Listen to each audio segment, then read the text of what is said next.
Good morning, brothers and sisters in Christ. Together, let us worship and praise our Almighty God. He is our living God.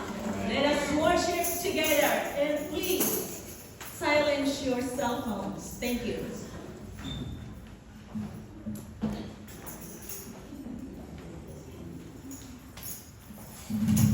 For our opening hymn, let us sing Standing on the Promises.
Oh Lord, we thank you that as your people we can stand on your word, your promises that cannot fail. We thank you that even in whatever circumstance or situation in our lives, through hardship and difficulties, through storms and trials and temptations, we can stand firm in your word, because they are the words that allows us to stand in a rock that will never collapse. We thank you for you are our God, you are the rock, you are our strength, you are our refuge. Even so, we thank you that we can come today to worship you, O Lord. We lift up your name and exalt your name and praise your name, for there's no other name in heaven and earth whereby we can come to you. We ask you now that you will bless us as we are gathered together. May Christ be exalted in our midst and his name be honored. And may we feel and experience the reality of the power and the presence of the Holy Spirit as he ministers to us today. We bow down before you. We worship you, O Lord. We commit our lives to you. We ask you to bless the remaining worship time together. In the mighty name of Jesus we pray. Amen. Amen. Amen. So let us continue worshiping our Lord, and as we sing Today's the Day, I may invite everyone to roam around and greet one another.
here from Sunday to Sunday, we never cease to worship you, declaring your power and your majesty in the midst of us. Thank you, dear Father, because the very reason why we come, because we want to praise you, adore you, glorify you, worship you, and most of all, to bless you. You are worthy to receive all the glory and the praises. Thank you, dear Father, because this day we feel the presence of your Holy Spirit, inspiring us to worship you. Thank you, dear Father, for the praise and worship team, for their dedication and their commitment, dear Father, that you will continue to bless them and empower them, O God, and to let your Holy Spirit use them in a mighty way. Thank you, Lord, that even this moment of time, we come together because you are here. We welcome you with full of gladness and joy. And thank you, dear Father, because your dear presence, we could not pay the amount, the joy that we have this morning. In the name of Jesus, your Son, we do ask you, dear Father, to let our praise be accepted just like an incense before your presence. As we welcome you this morning, dear Father, thank you for that privilege, dear Lord, that we can ask you anything of what we need as a church. Lord, you know the hearts of the people around us, especially in our own community. They are longing to know you. They are longing, oh God, for a true God who can save them, and they're longing for them to be a part of your kingdom. We declare, dear Father, that your will be done here in our own community. That all those people who desire to be saved, you will come through the power of your Holy Spirit to visit each of their home and let them be saved, oh God. And let this church be an instrument to reach out to each one of them, and they will come together with us to worship you. Let our church, oh God, give glory to your name. We desire to have 200 people to be added in our own congregation. But Lord, this is your plan for us. This is not ours. We do ask you, dear Father, for your divine favor to let our desire and request, oh God, be granted through the power of your name. To today, dear Father, we do ask you once again, to those brothers and sisters we have here in our congregation, to those who are in need of immediate healing. Their physical bodies are weak and they have struggled of their aches and pains, oh God. In the name of your Son, the Lord Jesus Christ. Because we do believe that you are the God who is the same yesterday, today, and forever. You were healing. You had healed before. And you are the God who heals even today. Extend your powerful hands to each one of them. Even they are at home or they are in the facility just like Auntie Merlin. Let your hands, oh God, be filled by touching her body.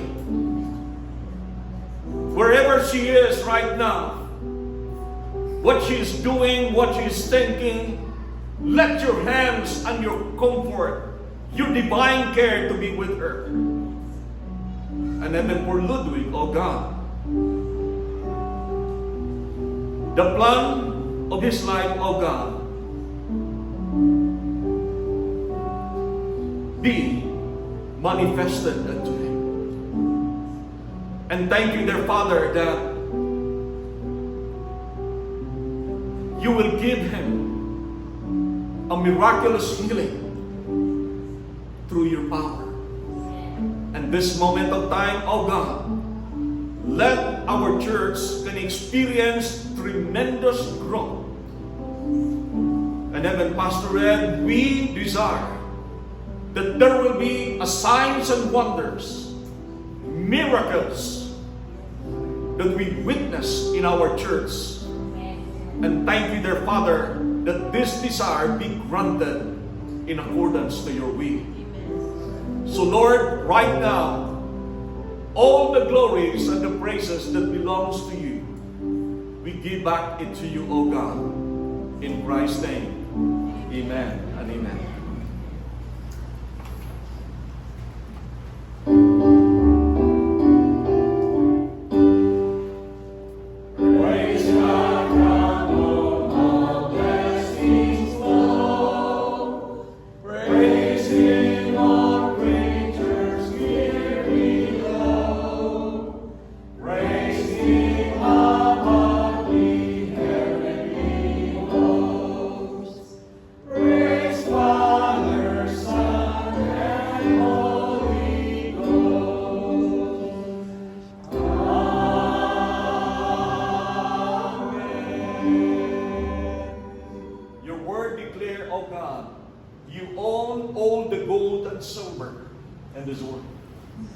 Thank you, dear Father, for blessing your people. And this is the evidence, of God, how their hearts showed and manifested, oh God, before your presence. And right now, dear Lord, we would like to ask you to multiply these blessings. And let your purpose, oh God, be prevailed. And thank you, dear Father, that you will also bless to those who heartily and cheerfully give back to you. Thank you, and bless this offering, O God, for the glory of your name. In Christ's name, amen.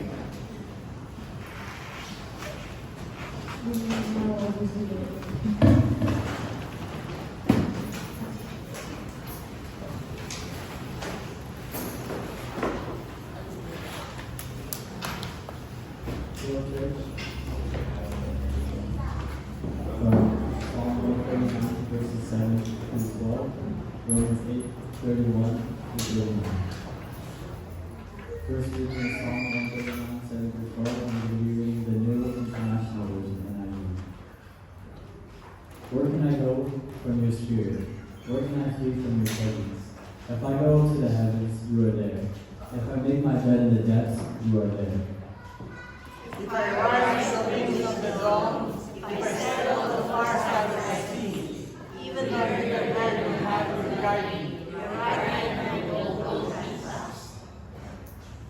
If I say, surely the darkness will hide me, and the light will become night around me, even the darkness will not be dark to you. The night will shine like the day, for darkness is as light to you. The second reading comes from Romans 8, verses 31 through 39, the same version, New International Version.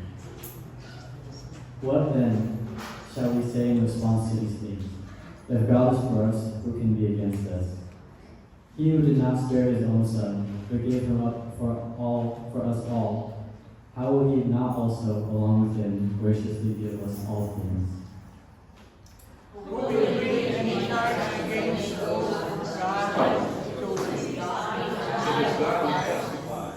Then the one who deserves no one.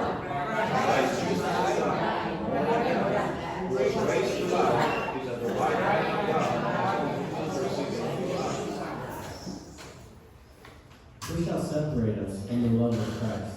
Shall trouble or hardship, or persecution, or famine, or nakedness, or danger, or sword? As it is written, for your sake we face death all day long. We are considered as sheep to be slaughtered. No. In all these things we are more than conquerors through Him who loved us. For I am convinced that neither death nor life, neither angels nor devils, neither the present nor the future, nor any powers, Neither height nor depth, nor anything else will be able to see the love of God in Christ Jesus our Lord.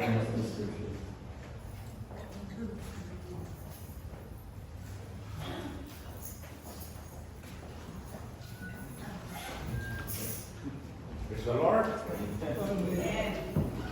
Praise the Lord that it says there that no one can separate us from the love of God. We thank God for that. We are His children, and no one can separate us from Him. Now, today's text is continuation of my text last Sunday. This is found in John chapter 46, chapter 4, verses 46 to 54. Okay, I want us to read it together. So Jesus came again into Galilee, where He watered the wine, and there was a certain woman whose son was sick with leprosy. When he heard that Jesus was from Galilee, and saw him coming from the mountain, he was then Jesus said unto him, except a sign be wonders, he will not receive. And the woman answered unto him, Sir, come down hither my child. Jesus said unto him, Go away, thy son liveth. And the man believed the word which Jesus spake unto him, and went his way. And as he was going down, his servants met him, and told him, saying, Thy son liveth.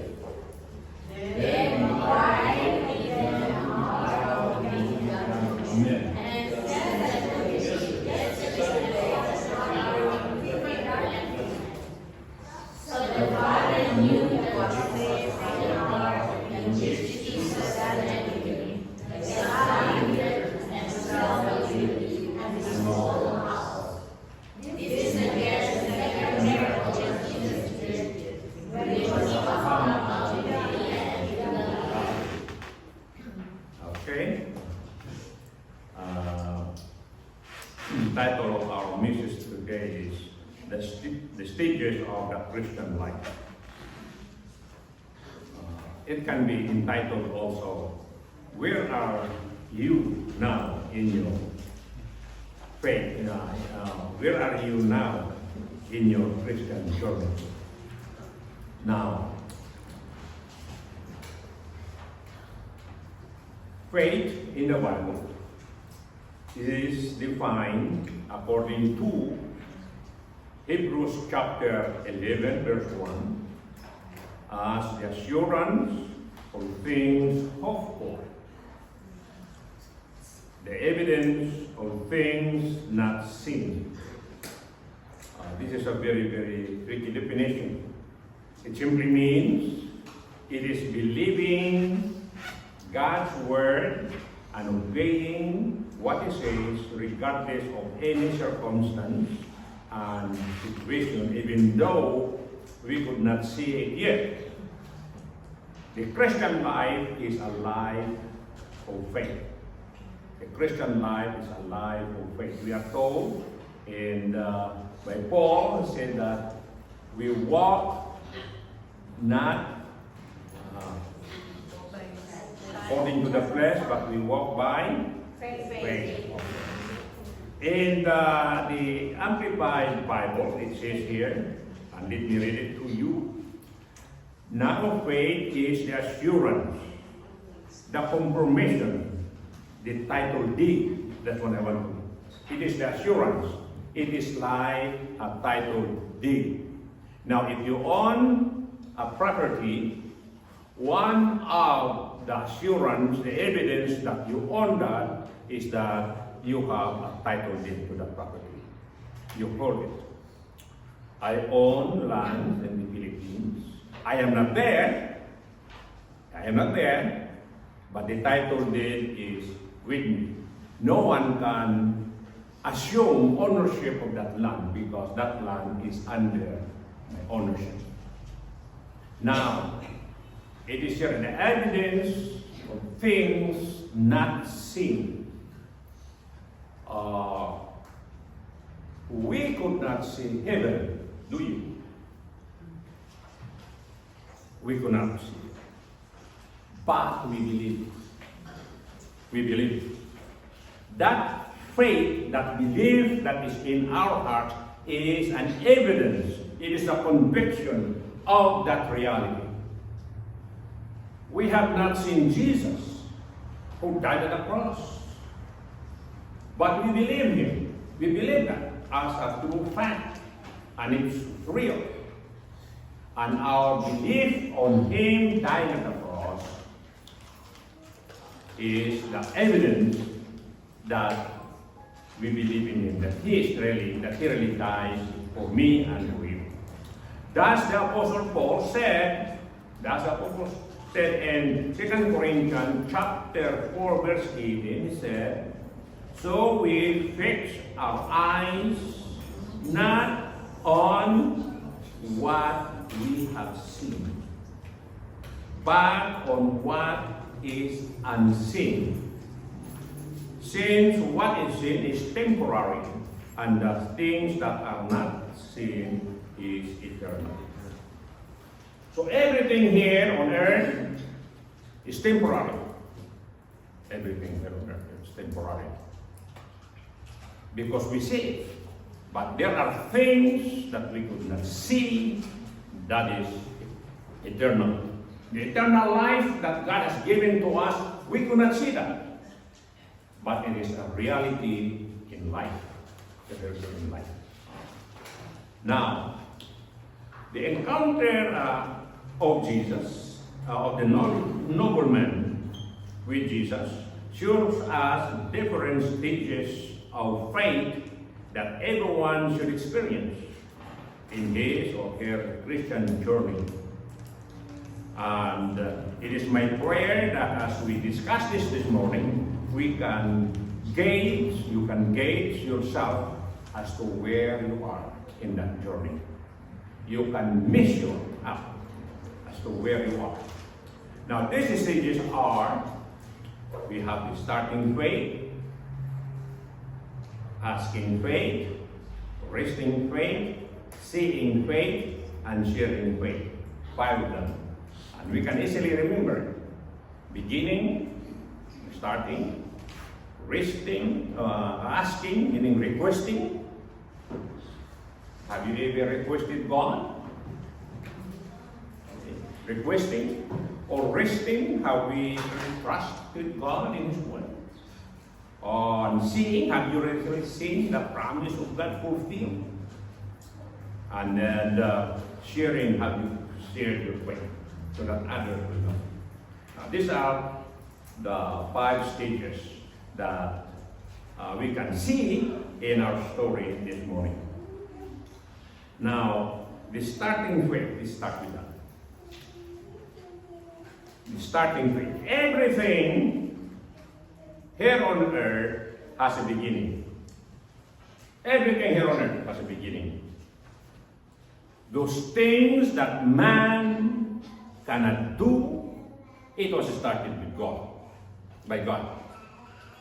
In creation, God created the heavens and earth. So anything that man did not make, it was started by God. This is what we call God created something out of nothing.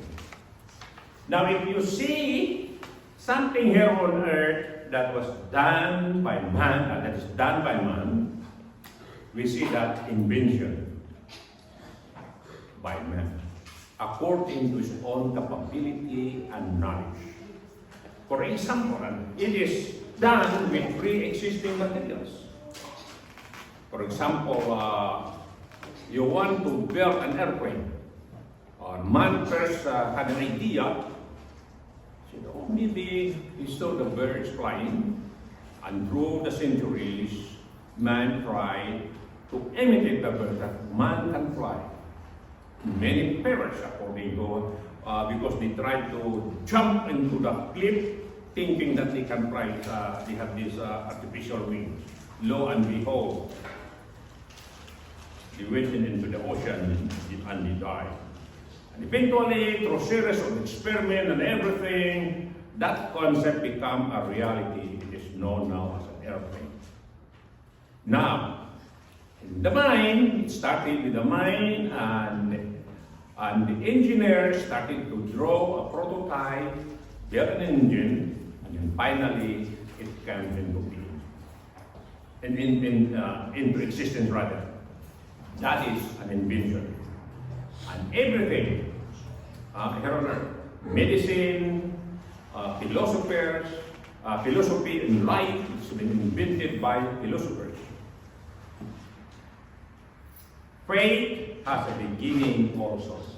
It has a starting point. The Bible tells us that faith starts by hearing the Word of God.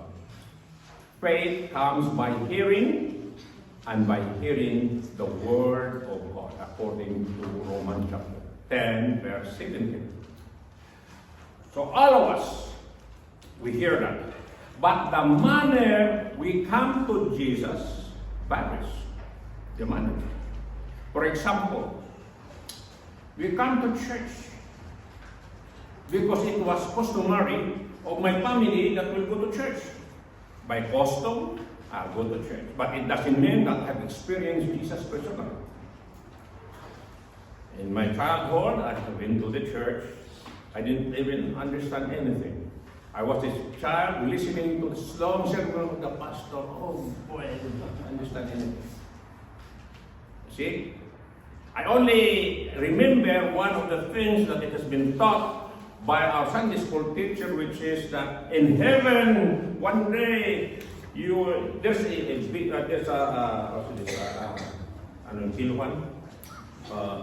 you will be wait there in heaven. If the good things that you have done are many, then you will be in heaven. But if the bad things, if you have done many bad things, then you will go to hell. I can remember that. But that did not change my life.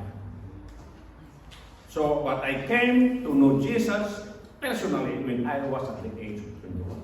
Imagine that, by custom of going to church. Or sometimes we go to the church because we want company. I want to go to church. Especially those single men and single women. You would say, I go to church so that I can find somebody there. I can say this is true because I started a church in 1989 and there were lots of singles and single men and single women, and they met there and they became married, and they're still married until now. Or they came to know to Jesus just because of circumstantial event, a story. So, what's that the name tag here in the yard? He saw that beautifully under new management. The store clerk said, where did you get that? I want that. Under new management. And so the man who wore that said, oh, this is given by the Billy Graham Crusade. If you want one, come to the Billy Graham crusade. And the man got his interested. He went to Billy Graham crusade and he was saved. Circumstantial. It was there. And in our text, it says there, the nobleman came to Jesus because he was in crisis. There was a crisis in his life. He was so desperate. His son was sick. And when he heard about Jesus, who went up there, Samaria, passing by Samaria, and went to Galilee, and Jesus was in Cana, this man from Capernaum went to Jesus. And Cana and Capernaum, that's about 20 miles. 20 miles, that is around 1 day's walk. You cannot return, walk on that 1 day, so you have to stay there overnight. And so, crisis. Have you been in crisis in life? We come to Jesus. We come to God. We call God. A story was told of this fisherman and with his son went in Cebu. He went fishing.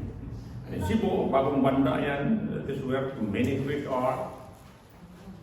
Then there was a storm. At that time, there was no GPS. So they don't know the weather. So they went there and suddenly bad weather came. And there was this storm, howling winds and rolling waves. And the father said, oh God, save me. If you will save us and going, when we will reach shore and going to light a candle like the stick of a banana stalk. Banana stalk, it's very big. In short, they were saved. And when they arrived the shore, and so the man started to go. And then the child said, his son, Pa, didn't you promise God that you are going to light a candle on ship? I just ilan ko lang muna. Meaning I just lied to him, I just cheated him. So when we are in crisis, you may call something different. In 1972, I was in Cotabato, Michaya.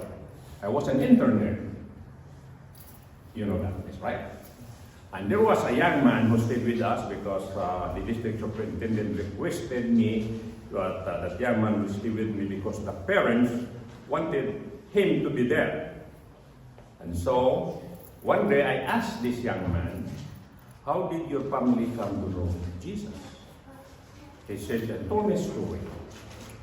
Way back in 1956, somewhere 57, he said that my mom was walking in the plaza of Cotabato City. Now, Cotabato City, there's a big plaza in the middle of the city. And then the stores are around that city and churches are there. And that particular morning, Sunday morning, she was so desperate in her life, and so she heard the singing in the church. And she was so curious, so beautiful, so comforting, and so she went inside the church. She was a Roman Catholic, and she knew that this is a Protestant church. But anyway, because she was attracted to the music, she sat down at the last vacant pew at the back. Before the benediction, the woman slipped out, thinking, believing that no one had seen her.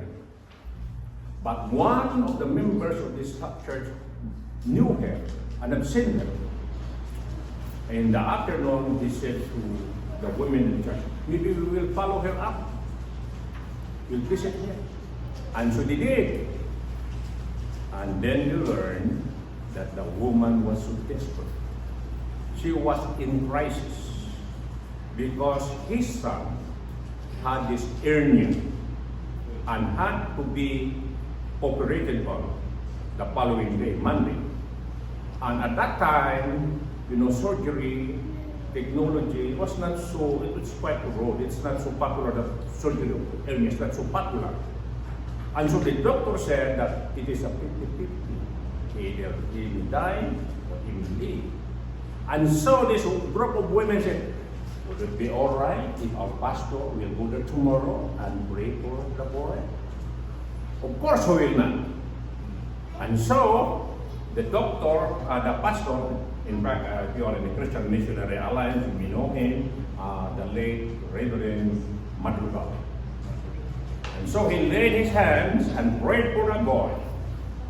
And when he was already in the operating table, after the prayer, the doctor said, there's no need of surgery.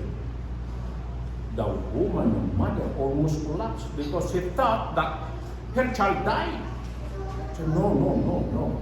She was killed. It was an instant. And that's the reason why his family came to the church. And that boy was the man that stayed with me. And the evidence is said that God healed. So, in the midst of crisis, this man, a nobleman, he said a nobleman, he probably was the member of the Herod's court. He must be rich. He must be proud because he was an official of the Herod's court.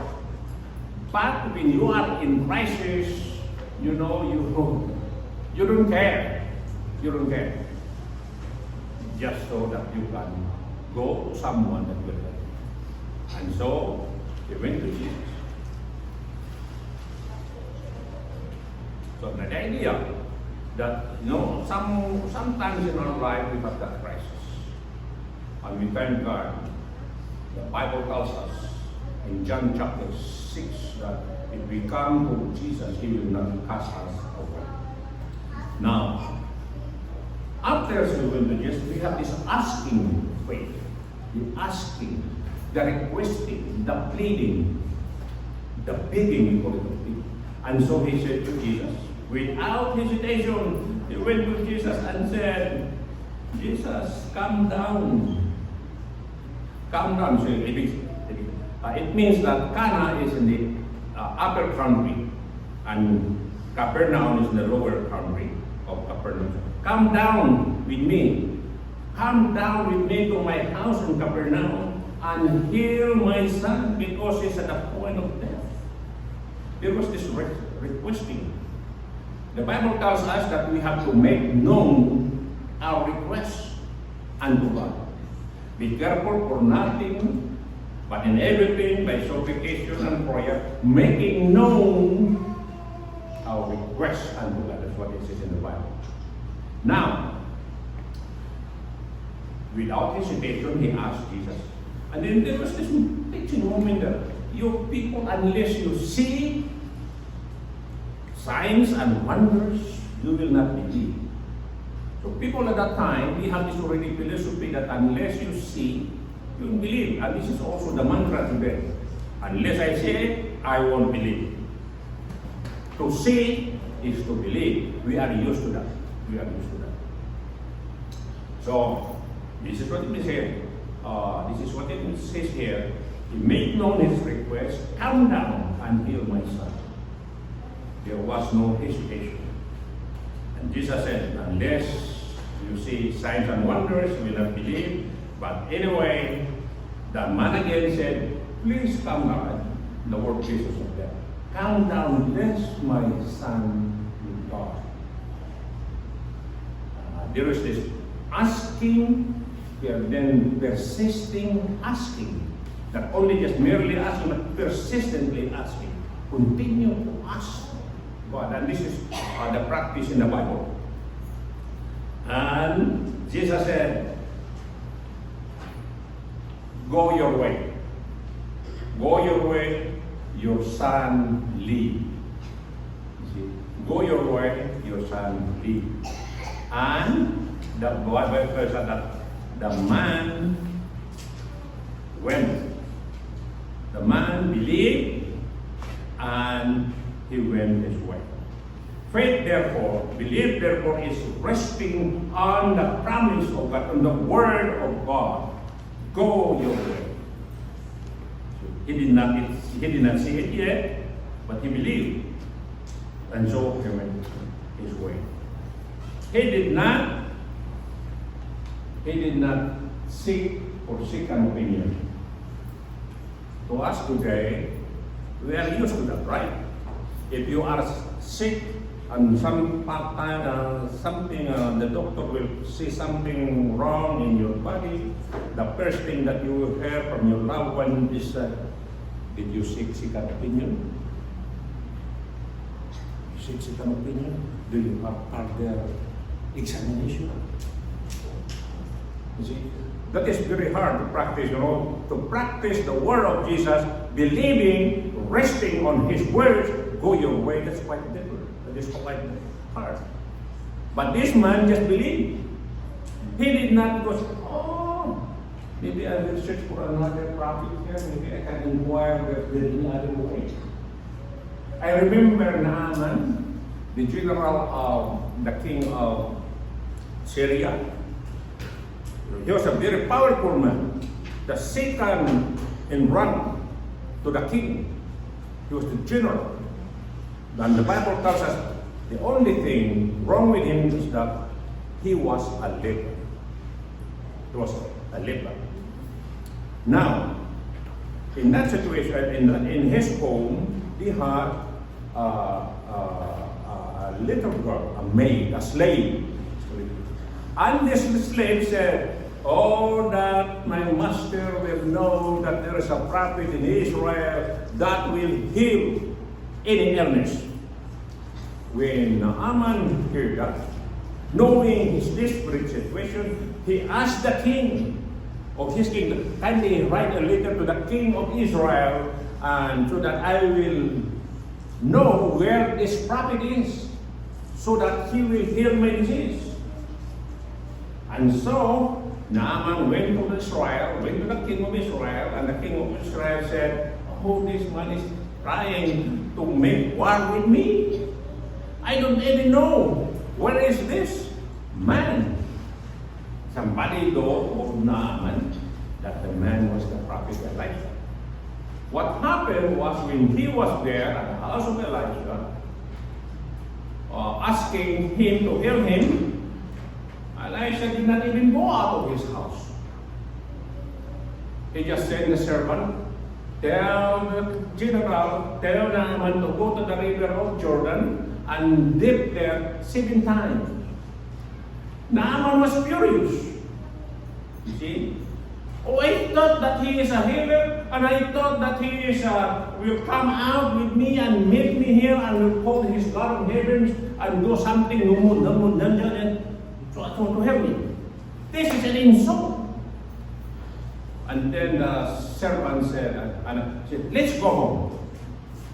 Then the servant said, "Master, if the prophet says, if you want to be healed, and if the prophet says that go there so that you'll be healed, that's the way it is to be healed, why not try? Why not go there? You have nothing to lose." And so he did. He did 1 2 until on the 7th, lo and behold, it was gone. So he went back to the prophet and said, "Oh, truly there is indeed a God of Israel. Now I am serving even the king of Syria, who is a pagan. Can I bring some soil in Israel so that I can spread it there, so that I can pray? Can I ask permission that even if I enter into the temple of the king, standing beside him, because I have to do that God will not punish me, or that I will not sin against God?" You see, even the king, even the general thought that, he was furious, so there was this doubt. But the word of God never fails. Now,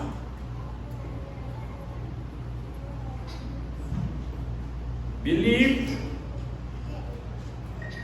is necessary belief on the Word of God is necessary in order for us to see His power released in an answer to our prayer. The Word of God is power.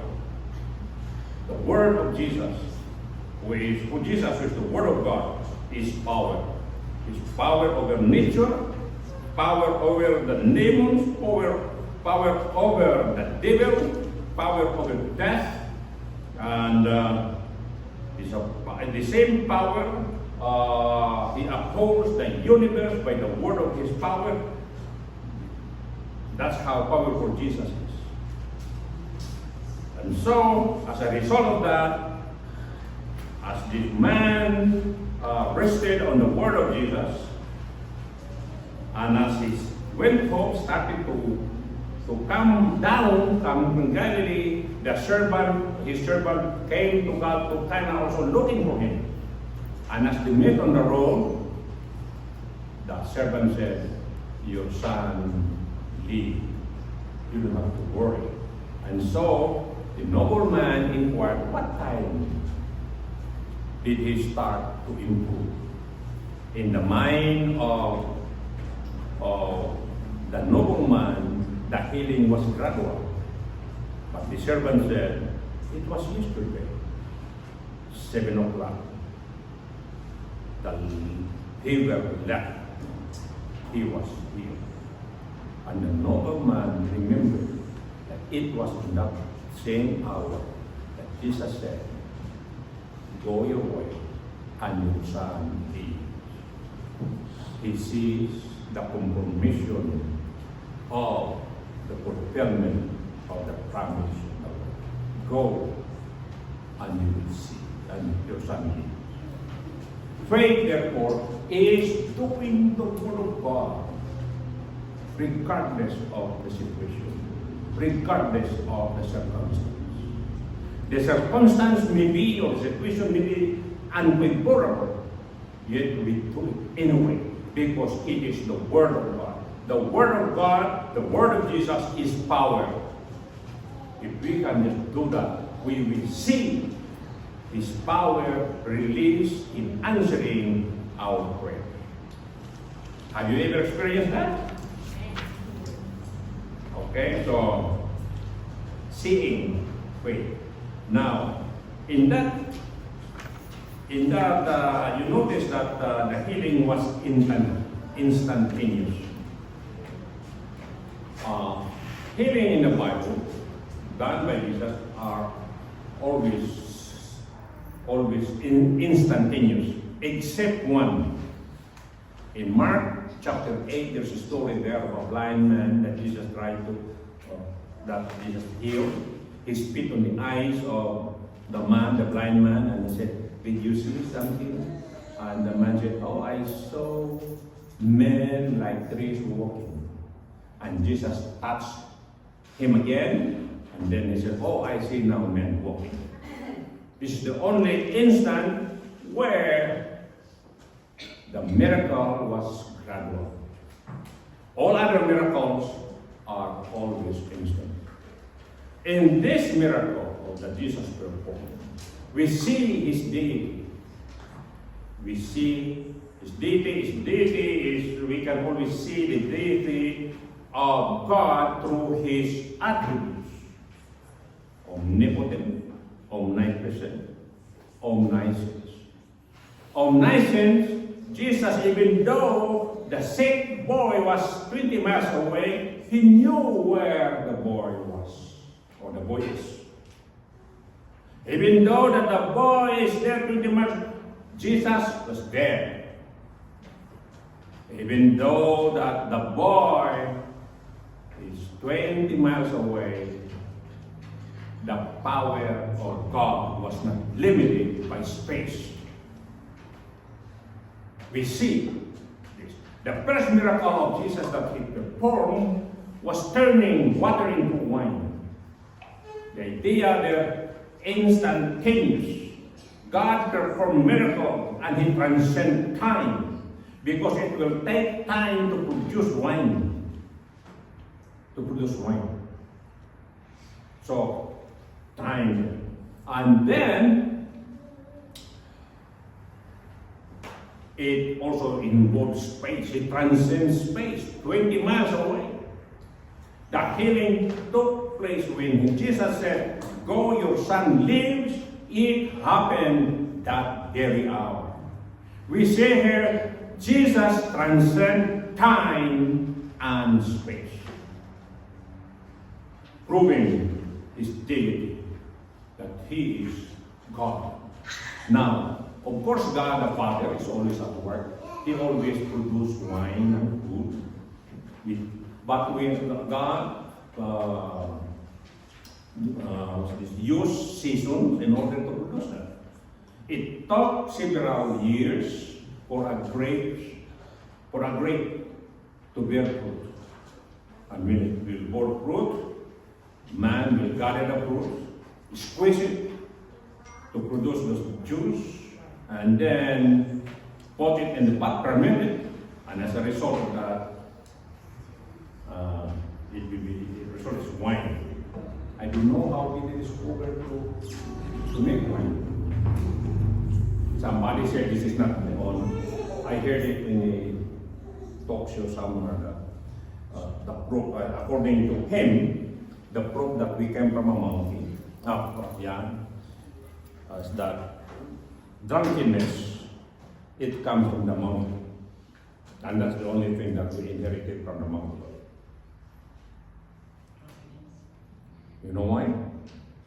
You know, in the mountains, in the Inca, they discovered that overripe fruits, it become fermented, and there is something there that will make them drunk.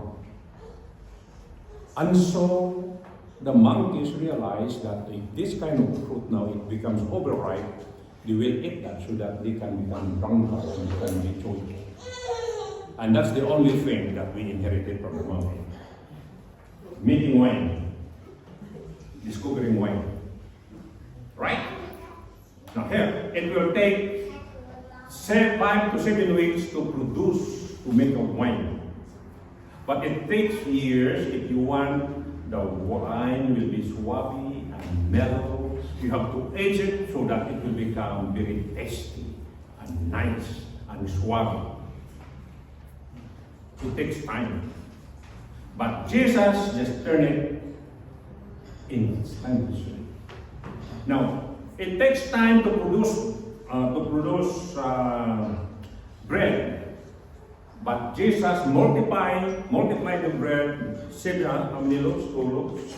5 loaves of bread. He multiplied instantaneously. Bread just come out. It will take several bakers and loaf of bread to feed 5,000 people. But here's Jesus.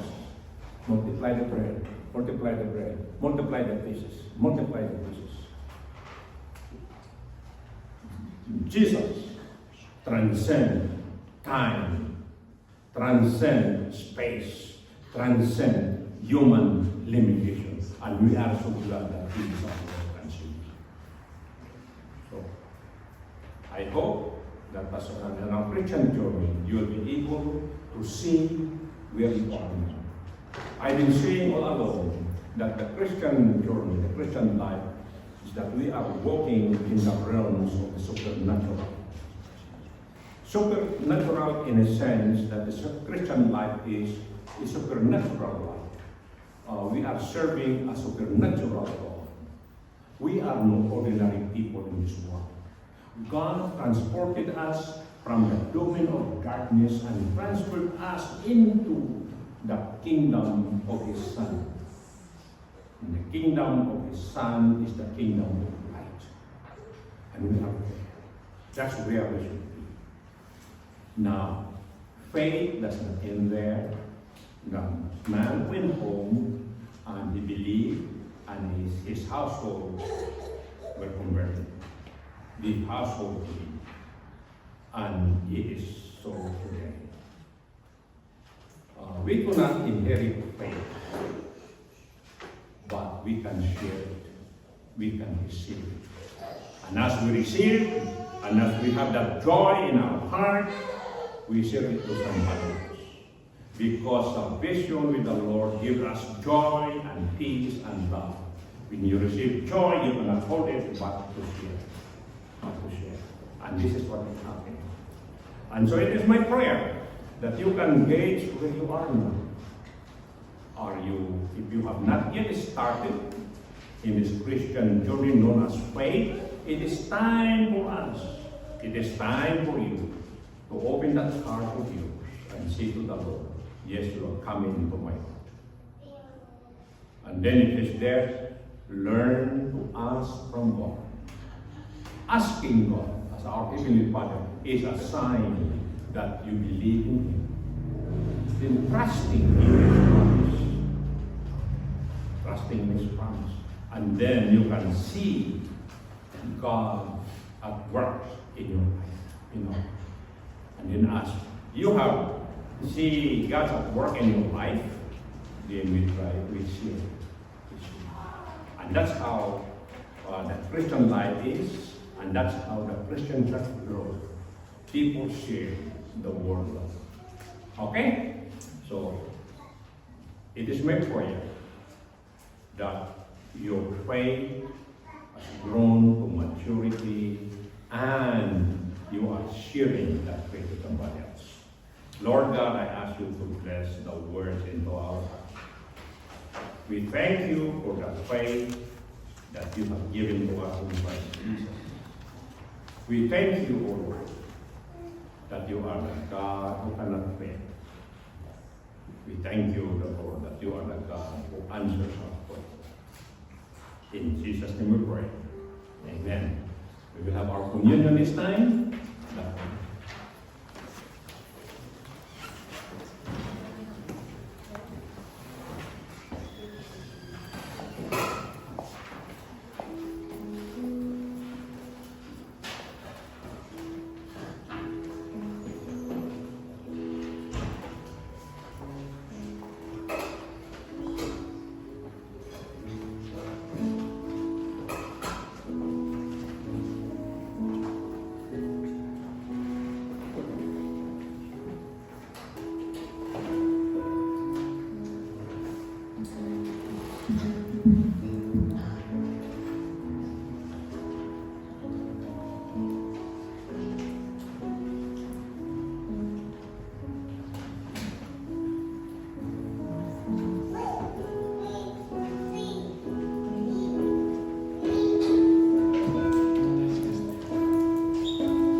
betrayed, took bread, and when he had given thanks, he broke it and said, "This is my body, which is for you. Do this in remembrance of me."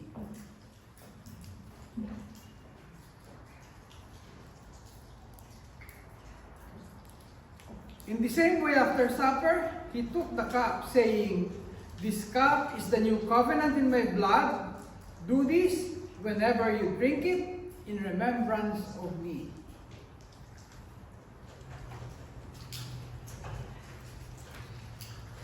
For whenever you eat this bread and drink this cup, you proclaim the Lord's death until He comes. May we all be blessed with the observance of His Holy Communion. Amen. And sing our hymn of response. Father.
The message, it's something that very uplifting to each one of us who possess genuine faith in our Lord Jesus Christ. We do believe that God deposited us a faith that works, a kind of faith that is genuine, and each one of us wants to prove it. And if we have faith in the Lord Jesus Christ, you will see it and you can prove it that our faith is genuine. And this moment of time, as we reflect, by your faith, if you have anything that you struggle in your life, that only Jesus can give you relief or comfort or release or whatever bondage in your life, like sickness or anything that you struggle much, believe it and you can have it. Lord, right now, you are the God who can see us through and through. You have the power to heal, and you have the power to deliver us. Just like the nobleman, And because of his faith, his son was healed. At this moment of time, believe it, that what you struggle with, by your faith, you will be released. If you feel something that you are so weak, the power of God will give you the strength. If your body now needs healing, believe it, and by faith, you will experience healing. Today, dear Father, we would like to affirm that our faith in you is really true. And right now, dear Lord, thank you that as we continue with our journey with you, let our faith grow, and let our faith one day that we can see you face to face. May the love of God the Father and the grace of our Lord Jesus Christ and the fellowship of God the Holy Spirit richly bless us all.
Let us be dismissed with His blessing as we go out.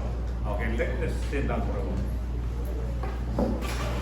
First, we'd like to we are grateful and so thankful for honoring us last Sunday. Praise the Lord. Thank God for this, who really decorated the room there. And also in our midst, let us congratulate si Myrna.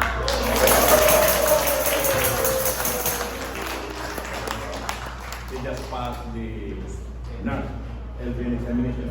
Yay! For all of us, we are so grateful to the Lord that we are still alive, we are here, we can worship Him, right? We can have fellowship with one another, we can sing to Him, we can still see and walk and hear. Let us just praise God. Okay, so we just all stand now and greet one another in the name of the Lord, okay?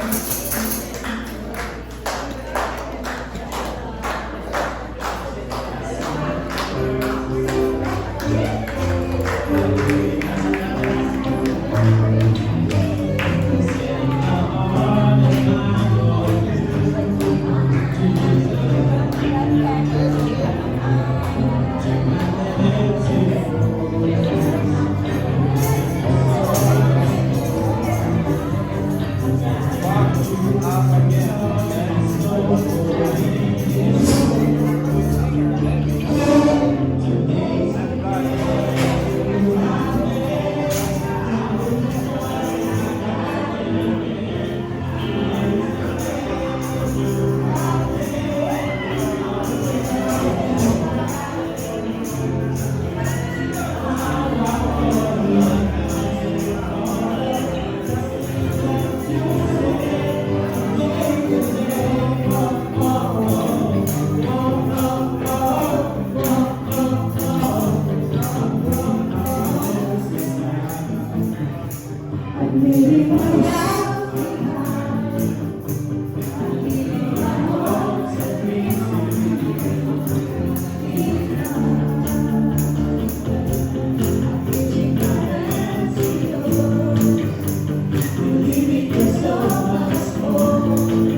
you now.